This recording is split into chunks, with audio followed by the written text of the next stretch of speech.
The best Batman trilogy was recently ported to the Switch. Don't worry about Origins, we don't ask questions about Origins. That game didn't happen as far as we know. You're probably wondering why I started with City over Asylum. Well, currently at the time of this recording, Asylum doesn't even boot up on the Switch, or at least for me. I just kept getting a black screen. That's all that I could get out of Asylum. I press the start button, that's it, just black screen. That's all I get out of Asylum. So I started with City. This trilogy was $60, which you can argue that in 2023, that is a bit expensive for these games, especially when the majority of them have come out over a decade ago. Usually they're discounted on every platform frequently, not just individually, but as a trilogy.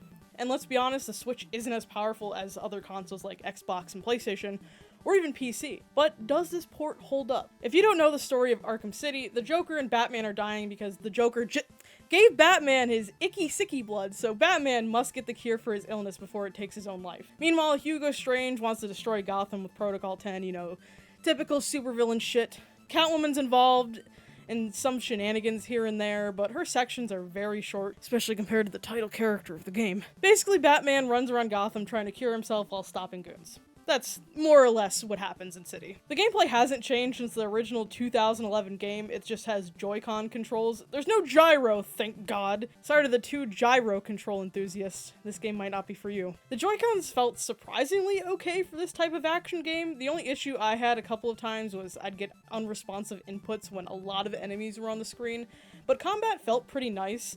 Not as nice as a PlayStation or Xbox controller, but it wasn't a bad experience overall. The camera sensitivity felt a little bit jerky at times, especially while gliding, and there's no sensitivity slider, so you're just gonna have to deal with it and learn with it. You can argue this is a bit of a nitpick, which is fair. The only gameplay that I didn't care for was grappling and gliding.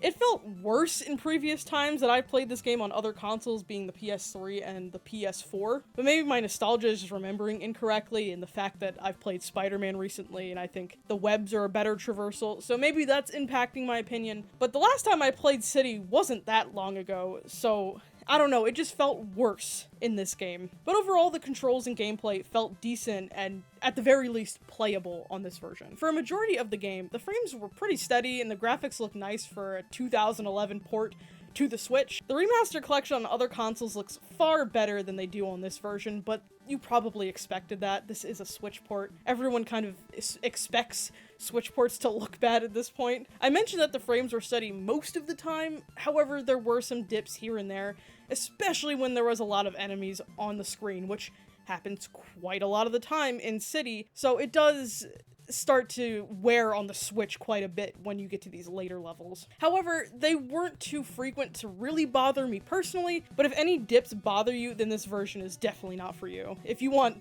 100% steady frames, stay away from this version. There were a couple glitches here and there. Mr. Freeze had gotten stuck, or frozen temporarily, if you will. I had a graphical glitch here and there, but nothing too major. Some pop-in effects and some places took a little bit longer to load in than others, but then again, I expected that from the Switch. I played this game all in one sitting, and my Switch got extremely hot afterwards.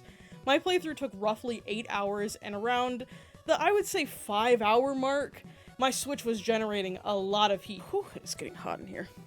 My Switch is definitely getting hot. And my Switch is on my desk, so I could start feeling this heat immediately. And by the end of my playthrough, my Switch was really hot to the touch. So I don't know what that says about the Switch, whether it's just, oh, Juby, we're playing the Switch for 8 hours, so that's why it's hot, or the Switch can't handle a 2011 game. Whatever you want to take away from that, do as you will. Now, the main selling point to the Switch version is the portability. Just pretend the Steam Deck and any of those other handheld PC consoles don't exist, and yeah, the Switch has the exclusive selling point of playing Arkham on the go. The game looks decent in handheld mode, the game runs significantly worse. The game stutters far more in this mode. Every time the game was auto-saving, the frames would either drop, stutter, or freeze for a couple seconds. I can't recall a time where it wasn't auto-saving and the game just would freeze, or I would just get a massive dip in frames, and auto-saving is frequent, so you're gonna be experiencing this problem quite a bit. It was a lot more noticeable than playing it while it was docked. I did find playing the game in handheld mode pretty comfortable. I personally didn't find it too awkward to hold or play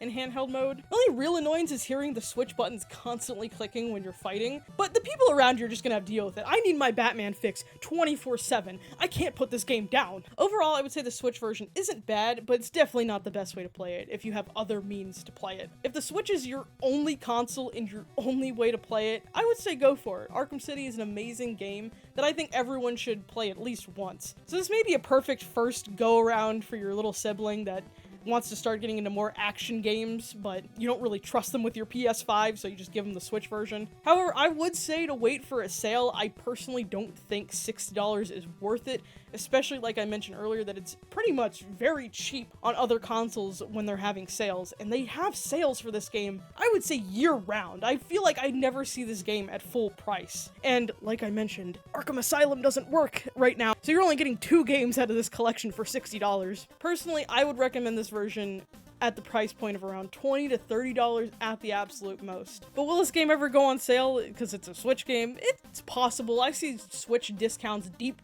discounts here and there.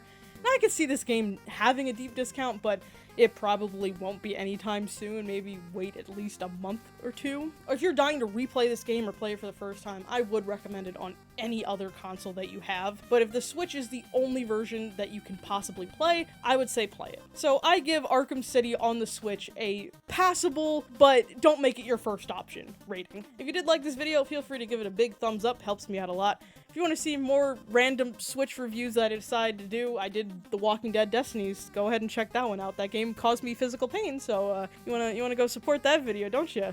Don't you, dear viewer? I appreciate it. All right, that's enough talking from me. I appreciate you checking this video out. I will see you for the next video.